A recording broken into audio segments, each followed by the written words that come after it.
Hello, welcome to let's start with Abhilasha Yadav. आज हम बात करेंगे साइकोलॉजी का नेचर क्या है और साइकोलॉजी में स्कोप क्या क्या है। Nature and scope of psychology.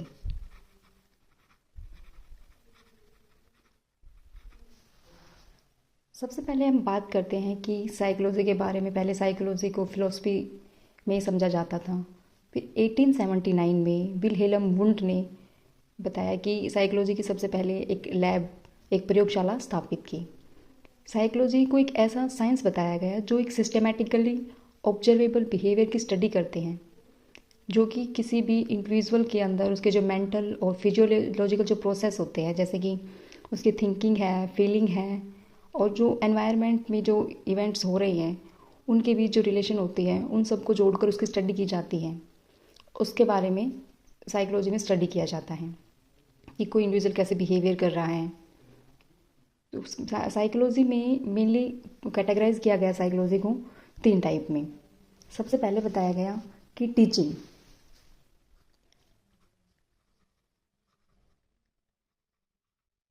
Teaching में या एकेडमिक्स बोल सकते हैं, एकेडमिक में साइकोलॉजी का क्या रोल है ये बताया गया। सेकंड जो कैटेगरी बनाई गई वो है रिसर्च की, कि रिसर्च में किस प्रकार साइकोलॉजी का यूज़ किया जाता है। और जो थर्ड कैटेगरी बताई गई वो है एप्लीकेशन, कि किस प्रकार हम साइकोलॉजी का यूज़ कर सकते हैं, कैसे उसे अप्लाई कर सकते हैं। तो अब एक एक करके हम देखेंगे कि एकेडमिक एरियाज़ कौन कौन से होते हैं। तो सबसे पहले हम बात करते हैं एकेडमिक एरियाज़। अगर हम ऐसे एकेडमिक एरियाज़ की बात करें तो एकेडमिक एरियाज़ में कई तरह की साइकोलॉजी बताई गई है, जैसे कि life span developmental psychology, human experimental psychology, animal experimental psychology, physiological psychology, quantitative psychology की बात भी बताई गई है। इसी प्रकार इसमें हम सोशल साइकोलॉजी है, एजुकेशनल साइकोलॉजी है, कोग्निटिव साइकोलॉजी है, अबनॉर्मल साइकोलॉजी है, इन सब के बारे में बताया गया है। तो हम ऐसे इनको शुरू से देखेंगे कि सबसे पहले क्या बताया गया। तो अब हम बात करते हैं एकेडमिक एरियाज में सबसे पहले लाइफ स्पैन डेवलपमेंटल साइकोलॉजी की। लाइफ स्पैन डेवलपमेंटल साइकोलॉजी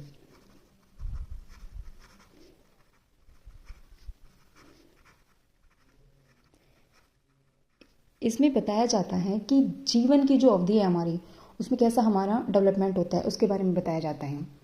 कि जब इस प्रकार की साइकोलॉजी में जब बच्चा कंसीव होता है, फिर इनबॉर्न होता है, फिर जो उसकी इन्फेंसी स्टेज है, चाइल्डहुड स्टेज है, फिर एडोलसेंट, एडल्टहुड, और ऐसे जब ओल्ड हो जाता है तब तक की स्टडी की जाती है। इसमें जैसे जो भी उसके फैक्टर्स होते हैं, जैसे डेवलपमेंट के फैक्टर, जैसे इंटेलिजेंस है, मस्कुलर डेवलपमेंट है उसका, और सोशल डेवलपमेंट कैसे हो रहा है, कैसे गेम में पार्टिसिपेट कर रहा है, मैच्योरिटी आ रही है, हेरिडिटी है, उन सब का क्या क्या इफेक्ट पड़ता है हम इसमें ये देखते हैं।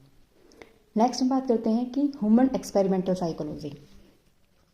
ह्यूमन एक्सपेरिमेंटल साइकोलॉजी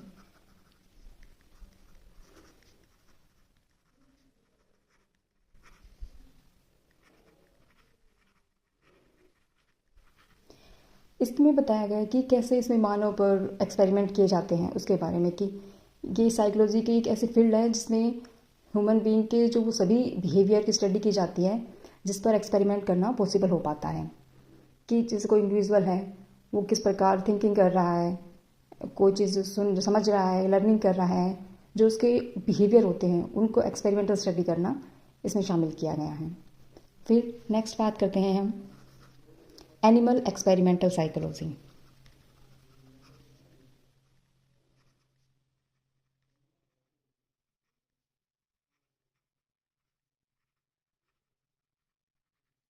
इसमें बात की जैसे कि हमने कई स्टडीज़ देखी है, जैसे थॉर्नडाइक है, पैवलव है, स्किनर है, जैसे मतलब रैट पे किया है, कैट पे किया है, डॉग पे किया है, मंकीज़ पे किया है, एवेज पे जो एक्सपेरिमेंट किए गए हैं कि कैसे मतलब हम रिसर्च करते हैं उनको, कैसे वो चीज़ें सीख रही हैं, उनका बिहेवियर कैसा है, उस पर जो सीखते हैं उनके बारे में जो एक्सपेरिमेंट हुए हैं उसकी जो साइकोलॉजी है उसको हम स्टडी करते हैं। जैसे स्किनर का एक्सपेरिमेंट है, पैवलव का है, टोलमैन का है, उनके बारे में बताया गया है। नेक्स्ट हम बात करते हैं physiological psychology. Physiological psychology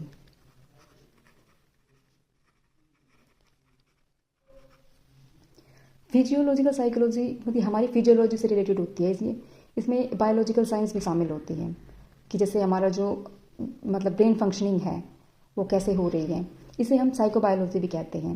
neuro science की स्टडी की जाती है, जैसे ये किसी प्रकार जो हमारी फिजियोलॉजी है उसमें हम फिजियोलॉजी से हमारा जो हार्मोन्स का हमारे बिहेवियर पर जो इफेक्ट पड़ रहा है वो कैसे पड़ रहा है, ड्रग्स हमारे क्या क्या भूमिका निभा रहे हैं, उन सब की स्टडी की जाती है। नेक्स्ट हम बात करते हैं क्वांटिटेटिव साइकोलॉजी। क्वांटिटेटिव साइकोलॉजी क्या होती है?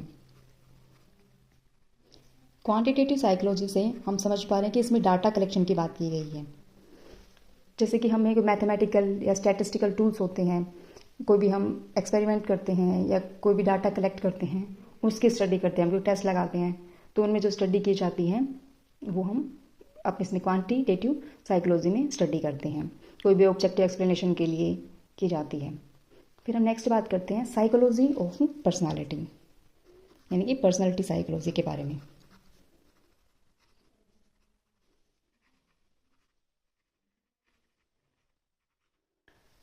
इसमें ये बताया गया है कि जो कोई भी इंडिविजुअल होता है वो दूसरे इंडिविजुअल से आपस में डिफरेंसेस दिखाता है, इंडिविजुअल डिफरेंसेस पाए जाते हैं। तो इसमें जो मोटिवेशनल एस्पेक्ट्स के बारे में स्टडी करने में कुछ इंटरेस्ट दिखाए जाते हैं कि हम कैसे पर्सनालिटी को मेजर करते हैं, किसी में पैथोलॉजिकल ट्रेट्स पाए जाते हैं, कैसे इंडिविजुअल किन किन चीज़ों में एक दूसरे से अलग हैं, उनकी स्टडी की जाती है। नेक्स्ट हम बात करते हैं सोशल साइकोलॉजी। सोशल साइकोलॉजी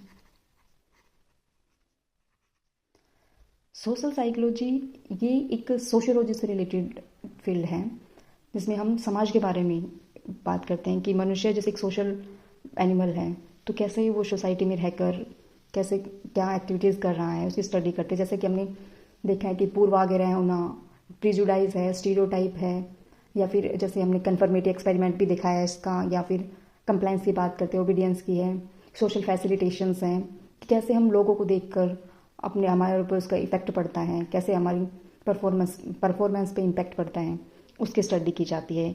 इसमें इंटरपर्सनल प्रेफरेंस को भी इम्पोर्टेंस दी जाती है। नेक्स्ट बात करते हैं हम कोग्निटिव साइकोलॉजी।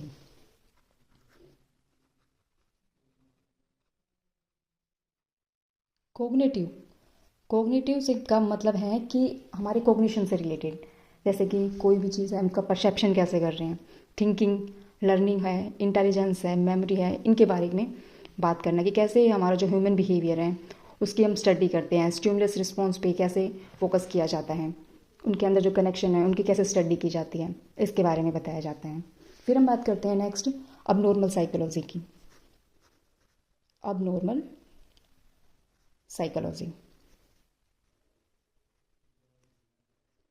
अबनॉर्मल साइकोलॉजी में मेनली हम बात करते हैं कि जो माल अडेप्टिव बिहेवियर है, हमारा जो कुसमायोजित व्यवहार है या हमारा असामान्य व्यवहार है, उसके क्या कारण हैं, क्या उसके लक्षण हैं, उसके क्या कौन कौन से प्रकार हो सकते हैं, उसकी स्टडी की जाती है।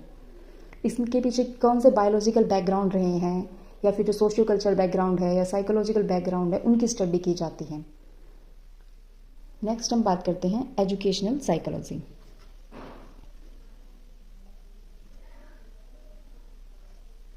एजुकेशनल